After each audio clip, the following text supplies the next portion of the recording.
नमस्कार, जोहार। आप सभी शिक्षक बंधुओं का मेरे ऑनलाइन चैनल पर स्वागत है। ऐसे शिक्षक बंधु जिन्होंने मेरे चैनल को सब्सक्राइब नहीं किया है, उनसे रिक्वेस्ट है सब्सक्राइब कर लें, और अगर आपको वीडियो पसंद आता है तो बिल्कुल इसे लाइक करना ना भूलें। आज का जो वीडियो बहुत ही महत्वपूर्ण वीडियो है, और इस वीडियो को मैं इस बात को ध्यान रख करके बनाया हूँ कि ऐसे शिक्षक बंधु जो अभी नए नए डीवी कराए हुए हैं और उनको हर एक चीज़ सबसे पूछनी पड़ती है कि इसमें वैकेंसी कैसे आई है, और 25% क्या है और 75% क्या है, क्या उनका वेतनमान होगा, इसके बाद और भी जो चीज़ें हैं। तो उसके लिए आप जानिए कि जो 2015 की नियमावली है वो एक तरह से ब्लू बुक है। ब्लू बुक का मतलब कि उसमें उसी के अकॉर्डिंग हर एक चीज़ चलेगी। अब आपकी जो वैकेंसी है उसी नियमावली के तहत हुई है और सारी चीज़ें उसी से कंडक्ट होंगी। तो वो नियमावली क्या है उस सभी को जानना बहुत ही आवश्यक है। तो इसलिए मैं आपको उस नियमावली के बारे में बताने वाला हूँ। नियमावली थोड़ी बड़ी है, इसलिए कभी कभी ऐसा भी होता है कि शिक्षक बंधु लोग के पास समय नहीं होता है, वो पूरी नियमावली पढ़ नहीं पाते हैं, और फिर कहीं कोई बात आती है तो फिर से वही असमंजस की स्थिति रहती है। तो उस पर हम कुछ फोकस कर रहे हैं। इस पूरे नियमावली को मैं 2 भाग में बना रहा हूँ। पहले भाग में कुछ पोर्शन को बताऊंगा, फिर जो अगला वीडियो बनाऊंगा उसमें इसके सेकंड पार्ट को बताऊंगा। एक्चुअली काफ़ी लंबी वीडियो बन जाएगी तो थोड़ा सा दिक्कत आएगी। तो पहला जो पार्ट हम बनाने जा रहे हैं उसमें नियमावली का नाम मैं यहाँ लिख दिया हूँ कि नियमावली का क्या नाम है। तो नियमावली का नाम है झारखंड सरकारी माध्यमिक विद्यालय शिक्षक एवं शिक्षकेतर कर्मचारी नियुक्ति एवं सेवा शर्त नियमावली 2015। मैंने बोला कि ये ब्लू बुक है। ब्लू बुक का मतलब है कि जो भी प्रोसीडिंग होगी इसके अकॉर्डिंग ही होगी। तो सब सारे जितने भी भावी शिक्षक होने वाले हैं उन सबको इसके बारे में पता होना चाहिए कि वास्तव में ये क्या है। अगर इस पूरी नियमावली को देखा जाए तो उस पूरी नियमावली में जो है कुल मिलाकर के 9 अध्याय हैं, यानी चैप्टर्स हैं ऐसा। और इस 9 अध्याय में 24 क्या हैं, पॉइंट्स हैं, बिंदु हैं ये। यानी पूरी नियमावली जो है 9 अध्याय में बटी हुई है और उसमें टोटल 24 पॉइंट्स का जिक्र किया गया है। ये 24 पॉइंट्स में भी सब पॉइंट्स हैं। ऐसा नहीं कि एक पॉइंट है तो बस एक ही पॉइंट है, उसमें फिर रोमन में भी सब पॉइंट्स को दिया गया है। हम एक एक अध्याय को देखने जा रहे हैं। जो आपके लिए इंपॉर्टेंट है केवल उतनी बात पर ही मैं फोकस करूंगा। जो चीज़ें आप शिक्षक बंधुओं के लिए उपयोगी नहीं होगा उसको मैं हटा दिया हूं। आप चाहें तो उसे फिर से आप पढ़ सकते हैं। तो हम इसको स्टार्ट करने वाले हैं। तो अध्याय 1 से हम स्टार्ट करने वाले हैं कि जो पहला अध्याय है वो क्या है। तो जो पहला अध्याय है देखिए क्या है, पहला चैप्टर या पहला अध्याय। तो अध्याय 1 देखिए क्या है। तो अध्याय 1 क्या कहता है, तो अध्याय 1 जो है ये बताता है क्या क्या, तो बताता है कि इसका नाम क्या है। यानी ये बताएगा कि जो नियमावली है उसका संक्षिप्त नाम क्या है। तो नाम देखिए मैंने ऊपर लिखा हुआ, यही संक्षिप्त नाम है। इसका मतलब है कि झारखंड सरकारी माध्यमिक विद्यालय के शिक्षक एवं शिक्षकेतर का मतलब होता है क्लास 3 के जो क्लरिकल ग्रेड है। तो क्लरिकल ग्रेड के जो स्टाफ हैं उनके लिए भी यही नियमावली और यही शर्त लागू होगी। तो नाम दिया गया है, यही नाम है। और जो दूसरा है इसका विस्तार। तो विस्तार का मतलब क्या है कि ये जो नियमावली है, आप जो नियमावली 2015 देख रहे हैं ये क्या है, ये पूरे के पूरे झारखंड में लागू होगा। यानी झारखंड के अंतर्गत जितने भी सरकारी विद्यालय आते हैं, जितने भी आपके माध्यमिक सरकारी विद्यालय आते हैं, उन सभी जगहों पर ये लागू होगा। और साथ ही साथ प्रारंभ कहाँ से है, तो 2-3 पॉइंट दिए गए हैं, तो आप उन्हें पढ़ सकते हैं। आपसे संबंधित नहीं था तो इसलिए मैंने उसका जिक्र यहाँ पे नहीं किया है। तो ये 3 बातें जो हैं अध्याय 1 में दी गई हैं, इसका नाम, विस्तार और साथ ही साथ लास्ट में प्रारंभ। तो ये 3 बातें अध्याय 1 में हैं। और इसका मतलब है कि कहाँ पर लागू होगा, किन पर लागू होगा। तो इसका अध्याय का मतलब अध्याय 1 जो है इसी पर आधारित है। अध्याय 2 जरा देख लेते हैं। चैप्टर 2, अध्याय 2 किस बात पे इंडिकेट करता है? ये अध्याय 2 जो है ये डेफिनेशन है, परिभाषाएं हैं। जैसे आपको कंफ्यूजन अगर होगा कि भाई सरकारी माध्यमिक विद्यालय क्या है, तो उसको डिफाइन किया गया है। अगर आपको कंफ्यूजन है कि राजकीय माध्यमिक विद्यालय क्या है, तो उसको भी डिफाइन किया गया है। यानी अध्याय 2 जो है ये परिभाषा को बताता है। परिभाषा का मतलब हर एक की डेफिनेशन बताएगा कि आपको कोई कंफ्यूजन ना रहे। अगर आपको ये कंफ्यूजन है कि भाई राजकीय, आपको अगर ये कंफ्यूजन है कि राजकीय माध्यमिक विद्यालय क्या है, तो आप यहां से पढ़ सकते हैं कि राजकीय माध्यमिक विद्यालय की डेफिनेशन क्या है।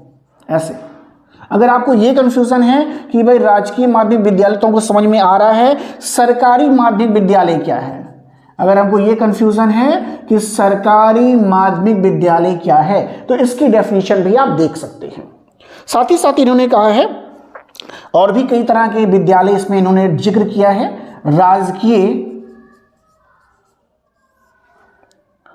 राजकीयकृत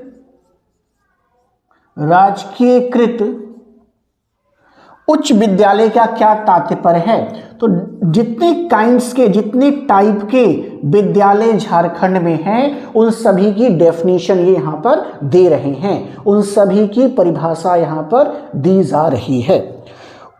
और इन्होंने बताया है कि जो उच्च विद्यालय है वास्तव में वही माध्यमिक विद्यालय है। अगर हम यहां लिखते हैं उच्च विद्यालय, अगर हम कहते हैं उच्च विद्यालय, तो इट मीन्स उच्च विद्यालय, इट मीन्स ये माध्यमिक विद्यालय को बताया जा रहा है। इसका मतलब या इसका तात्पर्य जो है माध्यमिक विद्यालय है, ऐसा ये बात भी यहां पर बताई जा रही है। तो डेफिनेशन के फॉर्म में सारी चीजें यहां पे दी जा रही हैं, परिभाषा दी जा रही है। केवल यही परिभाषा नहीं दी जा रही विद्यालय के बारे में नहीं, इसके अलावा निदेशक किसे कहते हैं ये बताया गया है। मैं इसे मिटा के बताता हूं आपको, और क्या किन किन किन के ऊपर फोकस किया गया है। और ये आपको जानना भी जरूरी है कि एक्चुअली क्रम क्या है। आप जहां पर आप सर्विस करने जा रहे हैं वहां पर किस ऑर्डर में अधिकारियों का ग्रेड है, या किस किस लेवल के अधिकारी आपके समक्ष हैं। तो जो सबसे बड़ा अधिकारी आपके लिए है वो निदेशक है, शिक्षा निदेशक, इसको भी परिभाषित किया गया है। इसके बाद जो नेक्स्ट लेवल आता है वो होता है क्षेत्रीय शिक्षा उपनिदेशक। ये सारी परिभाषाएं दी गई हैं, ये परिभाषा के अंतर्गत ही है, इसकी भी परिभाषा दी गई है। इसके बाद आते हैं जिला लेवल के अधिकारी, यानी जिला शिक्षा पदाधिकारी आते हैं, जिला शिक्षा पदाधिकारी आते हैं। इसके बाद जो आते हैं आपके प्रधानाध्यापक आते हैं, इसके बाद आते हैं आपके प्रधानाध्यापक यानी प्रिंसिपल, इसका मीन्स है। इसके बाद आप लोगों की बारी आती है शिक्षक, और आपके बाद आता है जो क्लास 3 के कर्मचारी हैं जिन्हें हम कहते हैं शिक्षकेतर, ऐसा यानी जो क्लरिकल पोस्ट है वो आते हैं क्लास 3 एंड क्लास 4।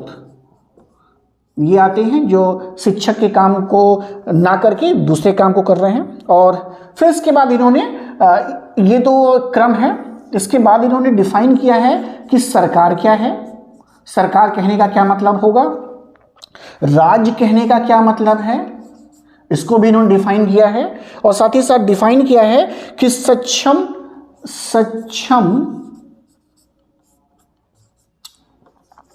प्राधिकार का क्या मतलब है, ये डिफाइन भी किया है। इसमें से कुछ आपको वैसा कुछ डेफिनेशन याद करने की आवश्यकता नहीं है, तो मैं डिफाइन नहीं कर रहा हूं, बस आपको सिंपली समझना है कि इस क्रम में जो है आता है, मतलब इस क्रम में ही रखे गए हैं जो भी क्रम है इसका। इसके बाद जो है एक और वर्ड आता है कि मान्यता प्राप्त, मैं इसे हटाता हूँ, फिर से इसे हटा देता हूँ। फिर इसके बाद आता है कि भाई मान्यता प्राप्त प्रशिक्षण संस्थान का क्या मतलब है। तो सब डिफाइन यहां पे कर दिया गया है। मान्यता प्राप्त प्रशिक्षण संस्थान का क्या मतलब है। अगर ये वर्ड कहीं पर आएगा तो इसकी मीनिंग आप यहां से समझिए। प्रशिक्षण संस्थान का क्या मतलब होता है। तो ये कह रहे हैं कि इसका ये मतलब है कि भाई, इसका ये मतलब है कि राष्ट्रीय अध्यापक शिक्षा परिषद, राष्ट्रीय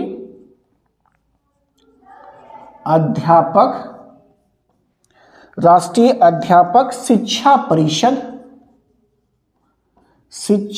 परिषद,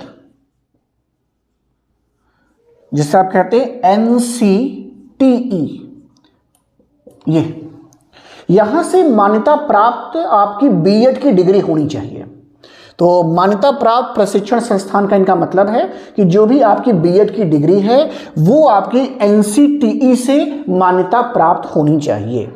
और फिर एक बात और इन्होंने कहा है कि एक्चुअली जो NCTE है ये 1995 में इसका गठन हुआ है, और अगर आपकी डिग्री 1995 के पहले की है तो वो UGC के तहत होनी चाहिए, मतलब उस संस्थान को मान्यता UGC से मिला हो, या राज्य सरकार से मिला हुआ हो, या फिर केंद्र सरकार की संस्था से मिला हो, या फिर केंद्र सरकार, ऐसा यहां से हो। इन्होंने इस बात को भी डिफाइन किया है कि एक्चुअली में मान्यता प्राप्त प्रशिक्षण संस्थान का क्या डेफिनेशन होगा। तो ये बात यहां पर इन्होंने बताई हुई है कि बीएड की डिग्री के बारे में ये पॉइंट होगा। ऐसा आगे भी देख लेते हैं इसमें क्या क्या और बातें हैं। तो ये अध्याय 2 है, अध्याय 2 यहीं पर फिनिश हो रहा है। अगला अध्याय है 3, अध्याय 3। इसी को मिटा के करते हैं, थोड़ा सा जगह मिल जाएगा हमें, तो थोड़ा सा जगह मिल जाएगा। यहां पर अध्याय 3 को देख लेते हैं, कोशिश करेंगे ज़्यादा से ज़्यादा हो जाए। अध्याय 3, अध्याय 3 क्या है, तो ये शिक्षकों की श्रेणी बताएगा। अध्याय 3 है, इंपॉर्टेंट है कि शिक्षकों की कितनी श्रेणी है, शिक्षकों की श्रेणी बताएगा, शिक्षकों की कितनी श्रेणियां हैं, कितने क्लास हैं, ये बता रहा है। और शिक्षकों की श्रेणी में कुल मिलाकर के 4 श्रेणी में डिवाइड किया गया है शिक्षकों को।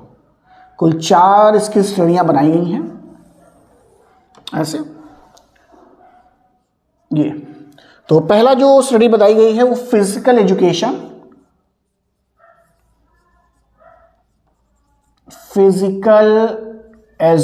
का है। मैं ऊपर नीचे कर सकता हूं, मैंने ऊपर नीचे कर दिया है जिससे बताने में थोड़ी आसानी हो। दूसरा भाषा का है, लिटरेचर का है। तो दूसरी श्रेणी है ऐसे सब्जेक्ट जो लिटरेचर से संबंधित हैं। तीसरा है म्यूजिक या संगीत का, संगीत के टीचर का। और इन तीनों को छोड़कर जितने भी सब्जेक्ट बचते हैं वो जो है शेष क्या है, लास्ट में हमने रख दिया है। तो ये शेष है, मतलब जो रिमेनिंग बच जाएगा। तो फिजिकल एजुकेशन, भाषा, संगीत और बचे हुए, तो ऐसे 4 भागों में डिवाइड किया हुआ है इन्होंने श्रेणियों को। तो जैसे आप मान लीजिए फिजिक्स केमिस्ट्री के, मैथ फिजिक्स के हैं तो शेष में आएंगे, भूगोल के हैं तो वो फिर से उसी में आएंगे। और ये 3 को अलग कर रखा है इन्होंने, फिजिकल एजुकेशन, भाषा के जो सब्जेक्ट्स हैं और संगीत के सब्जेक्ट को अलग किया है। और फिर इन्होंने कैटेगरी बनाई हुई है कि फिजिकल एजुकेशन में जो फर्स्ट है उसे हम कहेंगे स्नातक। जो फर्स्ट कैटेगरी है स्नातक प्रशिक्षित मूल कोटि। क्या होगा नाम, स्नातक प्रशिक्षित मूल कोटि, ऐसा। और इसका जो वेतनमान दे रहे हैं, जो आपके लिए लागू हो रहा है, वो वेतनमान है 9300 से लेकर के 34,800, ये वेतनमान है। और इसका जो ग्रेड पे है, इसका जो ग्रेड पे है वो 4600 का है। पे बैंड जिसे आप कहते हैं वो 4600 का आपको पे बैंड दे रहे हैं। ऐसा, ये फर्स्ट इसका ये है। और दूसरी जो कैटेगरी है इसके बाद, तो स्नातक प्रशिक्षित,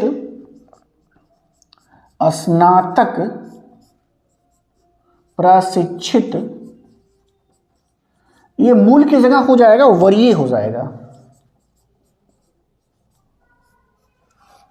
वरीय वेतनमान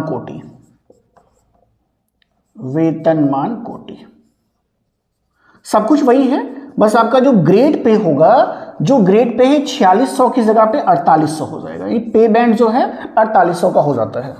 और जो तीसरा है, थर्ड इसमें है, वो है आपका स्नातक प्रशिक्षित, सब कुछ सेम है, स्नातक प्रशिक्षित और प्रावरण वेतनमान कोटि, ये भी सेम है। और इसका जो वेतनमान है ये 5400 का है, पे बैंड होगा। जो प्रिंसिपल का पे बैंड, स्टार्टिंग पे बैंड जो प्रिंसिपल का होता है, तो वो आपको पे बैंड मिलेगा, ग्रेड पे आपको वो मिलेगा। तो ये 3 भागों में जो है टीचर्स को रखा गया है। भाषा में भी वही है, बस संगीत में थोड़ी सी अलग कर दी गई है। मैंने बोला ना कि भाई म्यूजिक सबको सुनना है, सबको करना है, लेकिन भाई म्यूजिक के टीचर्स के लिए जो है पे बैंड भी कुछ अलग कर रखा है। तो पता नहीं क्यों किया गया है, संगीत के साथ ऐसा क्यों किया गया है। पे बैंड जो है सबका सेम होना चाहिए था, सब टीचर हैं, लेकिन संगीत के लिए थोड़ा सा दिक्कत है। संगीत में क्या कर रखा है इन्होंने है कि जो स्टार्टिंग पे दे रहे हैं सबके लिए और सभी के लिए बराबर है। संगीत का जो स्टार्टिंग आपका ग्रेड पे है वो है 4200 का, ये 4200 का है संस्कृत के लिए, संगीत के लिए। और 42 के बाद फिर 4600 का आ रहा है, फिर 4600 का आ रहा है, और फिर 4600 के बाद 4800 का आ रहा है।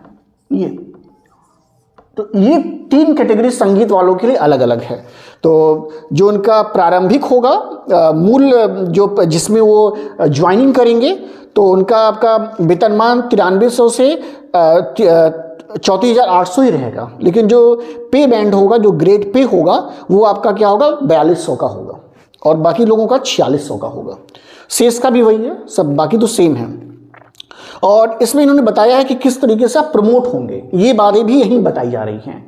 कैसे आप प्रमोट करेंगे, तो इन्होंने कह रखा है कि जब भी प्रमोशन की बात आएगी, तो आप अगर यहाँ पर 12 साल 12 ईयर 12 वर्ष का समय यहाँ पर अगर आपका पूरा हो रहा है, तो आपको ये पे बैंड मिलेगा 4800 का। और फिर अगर 12 ईयर्स का फिर दोबारा अगर आपका कंप्लीट हो रहा है, तब जाकर के आपको ये पे बैंड मिलेगा 5400 का। और ये तो ठीक है, लेकिन यहाँ पर जो है पूरे वैकेंसी का 20% जो होता है वो डिपार्टमेंटल प्रमोशन से मिलता है। तो हर साल 20% प्रमोट किए जाते हैं, और वहाँ पर भी रिजर्वेशन लगेगा। यानी मान लीजिए कि 20 सीटें हैं, तो उस 20 सीटों में भी 50% जनरल का हो जाएगा, 50% में SC, ST एंड OBC होंगे, ऐसा। और अगर आप मान लीजिए उस साल नहीं आ पाए, आप रिटायर कर गए, तो फिर आपको ये पे बैंड नहीं मिल पाएगा। यानी अगर आपको यहाँ तक पहुँचना है, तो कम से कम 24 साल आपकी सर्विस होनी चाहिए। यानी आप 24 साल की सर्विस को कंप्लीट कर लें, तब जाकर के आपको जो लास्ट वाला आपको है 5400 का जो है ग्रेड पे मिल पाएगा, अन्यथा आपको ग्रेड पे ये नहीं मिल पाएगा। तो जो कैंडिडेट्स जो हैं, जिनकी आयु जो है वो कम है, उनके लिए बहुत ही बेहतर है। अगर आप 30 साल में हैं, तो लगभग 30 साल आप नौकरी करेंगे, तो आपको निश्चित रूप से मिल जाएगा। और ऐसे कैंडिडेट जिनकी आयु 35 साल, 37 साल, 38 या 40 साल हो गई है, तो उनके लिए थोड़ी सी दिक्कत आती है। तो ये तो मिल जाता है, 12 साल वाला तो मिल जाएगा 4600 का, लेकिन ये थोड़ी सी लास्ट वाले में दिक्कत आती है। तो जितना एज कम होगा आपके लिए, उतना सुविधाजनक होगा आपको आखिरी पे बैंड तक पहुँचने के लिए। तो ये बातें जो है यहाँ पर बताई जा रही हैं। तो ये डिटेल में बताया गया है यहाँ पे कि कैसे क्या होगा। तो ये अध्याय 3 है सब मिला करके। अब अध्याय 4 को जरा देख लेते हैं। तो इसे मैं हटा रहा हूँ फिर से यहाँ से कि अध्याय 4 क्या है। अध्याय 4 जो है ये संबंधित है संवर्ग से। अच्छा, कि कौन सा पोस्ट जो है वो किस स्तर का है। तो ये बहुत ही छोटा सा अध्याय है, बहुत ही छोटा सा चैप्टर है, इसमें बहुत कुछ बातें नहीं लिखी गई हैं। तो अगला जो होगा अध्याय 4, अध्याय 4 है, अध्याय 4। और ये बता रहा है क्या चीज, ये बता रहा है समवर्ग। समवर्ग का मतलब है कि कौन सा वर्ग कहां से संबंधित है, किस जगह से संबंधित है। जैसे इन्होंने बताया कि भाई जो प्रिंसिपल का पोस्ट है, जो प्रधानाध्यापक का पोस्ट है, प्रधानाध्यापक, ये जो प्रधानाध्यापक की पोस्ट है ये जो है भाई राज्य स्तरीय है, ये राज्य स्तरीय है ऐसा। लेकिन जो आप लोग की पोस्ट है यानी जो स्नातक, यानी जो स्नातक प्रशिक्षित शिक्षक की पोस्ट है, प्रशिक्षित शिक्षक की जो पोस्ट है ये राज्य स्तरीय नहीं है, ये राज्य स्तरीय ना हो करके ये जिला स्तरीय है,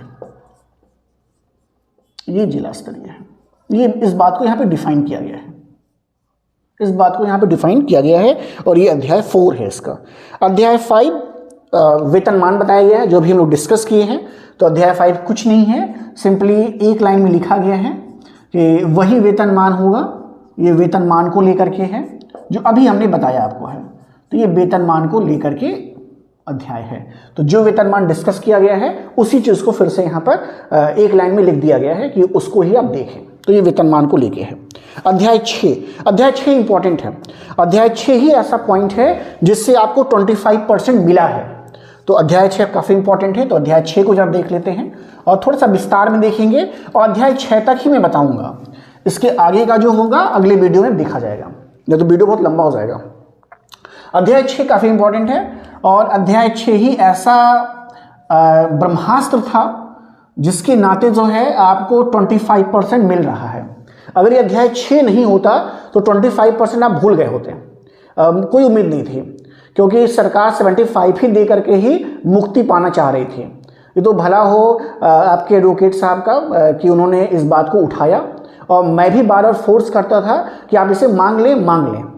तो बहुत अच्छी बात रही कि आप सभी को मिल गया 25% में, तो ये बहुत खुशी की बात है। तो 25% आपको कहाँ से मिला है, तो ये अध्याय 6 में ही है कि 25% आपको मिलना चाहिए था कि नहीं मिलना चाहिए था। तो अध्याय 6 में देखिए क्या है। अध्याय 6 क्या बताता है, इसका 9 नंबर का पॉइंट है। ये अभी तक 8 पॉइंट हो चुके हैं, सारे पॉइंट का मैंने जिक्र नहीं किया, जो इंपॉर्टेंट था वही बताया है। जो 9वें नंबर का पॉइंट है वो क्या चीज बता रहा है, वो बता रहा है स्नातक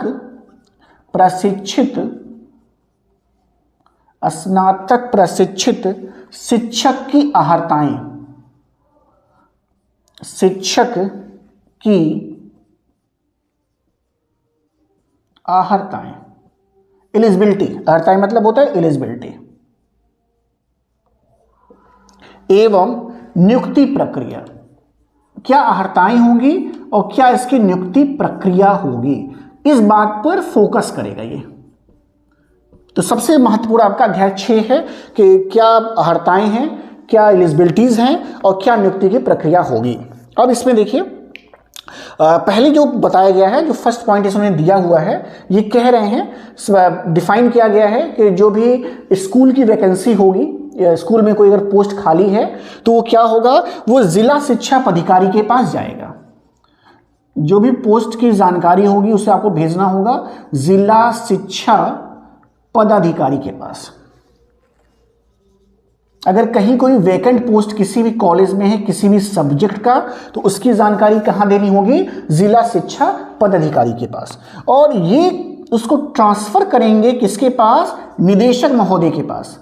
यानी जितने भी जिला के पदाधिकारी हैं उस सारे सीट को कंपाइल करेंगे कि संस्कृत में 2 सीट खाली है हमारे यहाँ, केमिस्ट्री बायोलॉजी में 5 सीट खाली हमारे ज़िले में है, इंग्लिश में इतना सीट, म्यूजिक में 2 सीट खाली है। तो ये सब कुछ कंपाइल करके आपको कहाँ भेजना होता है, आपको भेजना होता है निदेशक माध्यमिक शिक्षा को। और फिर ये क्या करते हैं, फिर ये जो माध्यमिक शिक्षा जो है इसकी जानकारी किसको देंगे, कर्मचारी चयन आयोग, जीएसएससी को। और कर्मचारी चयन आयोग क्या करेगा, तब जाकर के ये क्या करेगा, विज्ञप्ति को निकालेगा, यानी आवेदन आपसे मांगेगा और एग्जाम को कंडक्ट कराएगा। कर्मचारी चयन आयोग नहीं है तो राज्य सरकार जिसे भी उत्तरदायित्व देना चाहती है वो दे सकती है। तो ये बातें इन्होंने बताई हुई है।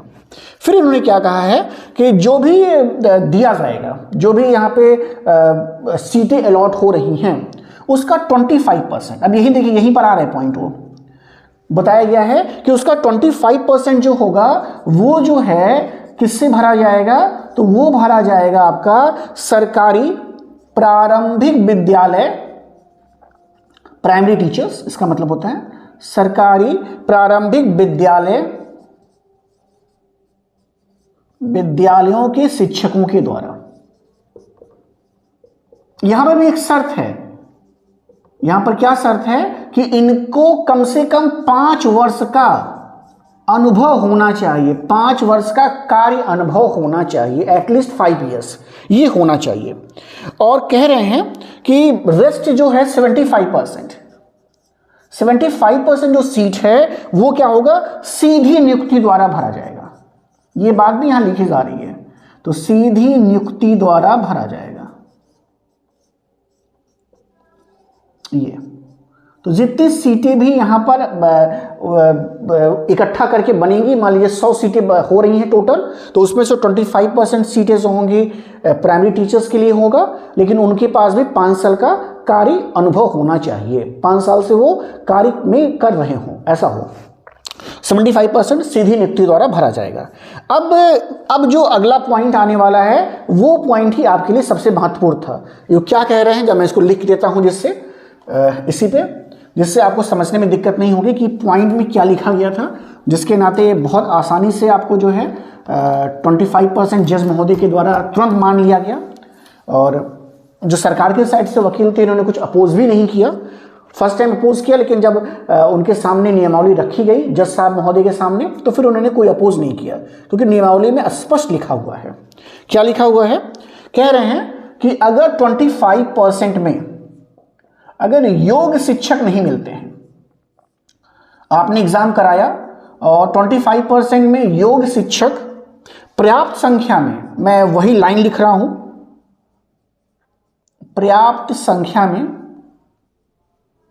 योग्य शिक्षक अगर पर्याप्त संख्या में नहीं पाए जाते हैं, नहीं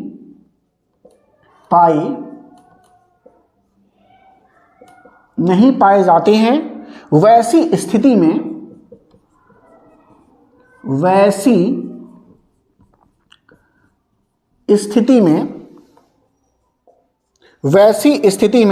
इन आरक्षित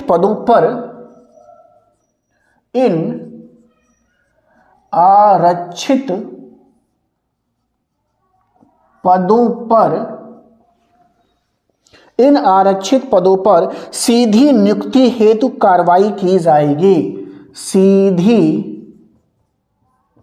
सीधी नियुक्ति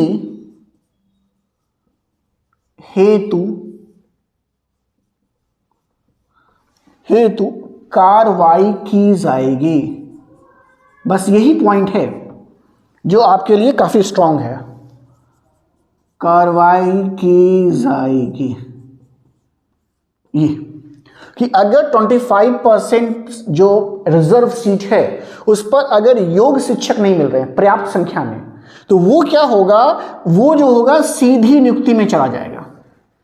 ये लिखा हुआ है, तो मैंने इसको सेंटेंस को भी चेंज नहीं किया, बाकी जगहों मैंने चेंज कर दिया है, लेकिन यहां पे मैंने बिल्कुल वही कॉपी किया है। तो ये सीधी नियुक्ति में इसीलिए वो 75% में कंसीडर होगा। आपका जो 15 दिसंबर का ऑर्डर कॉपी आई है उसमें भी इस बात का जिक्र है, तो ये आपका ये है, तो ये आपके लिए काफी अच्छी बात है। और फिर इसके बाद इन्होंने क्या किया है, इसी में अध्याय 6 में ही जांच परीक्षा की अहर्ता क्या होगी, ये भी देख लें। जांच परीक्षा की अहर्ता क्या होगी, जांच परीक्षा की अहर्ता, एलिजिबिलिटी, जो एग्जाम लिए कंडक्ट होगा उसमें क्या क्या एलिजिबिलिटी रखी गई है। तो इन्होंने एलिजिबिलिटी रखा है कि फर्स्ट पॉइंट है कि 45% के साथ आपका क्या होना चाहिए, यूजी होना चाहिए, अंडर ग्रेजुएट होना चाहिए। तो 45% के बाद अगर आप किससे बिलोंग करते हैं, जर्नल कैंडिडेट्स हैं तो। और अगर आप SC ST से बिलोंग करते हैं तो आपका जो यूजी होना चाहिए वो 40% से होना चाहिए, अगर आप SC या ST कैटेगरी से बिलोंग करते हैं। तो ये अहर्ता दिया गया है। लेकिन कहा गया है कि जो भाषा के शिक्षक हैं, और भाषा में क्या क्या है, तो इन्होंने कहा कि संस्कृत, फारसी, उर्दू एंड अरबी, ये 4 बोल रहे हैं ये। दूसरा पॉइंट ये कह रहे हैं, इधर देखें, दूसरा कह रहे हैं संस्कृत, फारसी, उर्दू,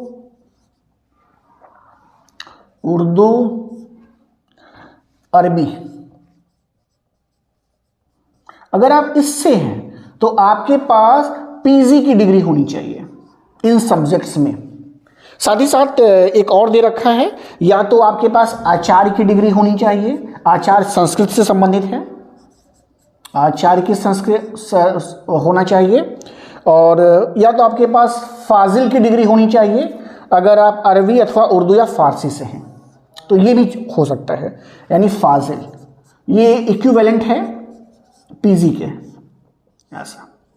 तो आप पीजी हो या फिर आपके पास संस्कृत में आचार्य की डिग्री होगी, वो भी आचार्य जो है साहित्य अथवा व्याकरण में होना चाहिए, साहित्य या फिर व्याकरण में होना चाहिए।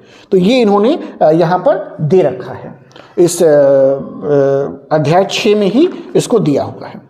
और ये तो इसके बारे में बात होगी। फिजिकल एजुकेशन के लिए भी इन्होंने दे रखा है कि क्या कंडीशन या अहर्ता होनी चाहिए।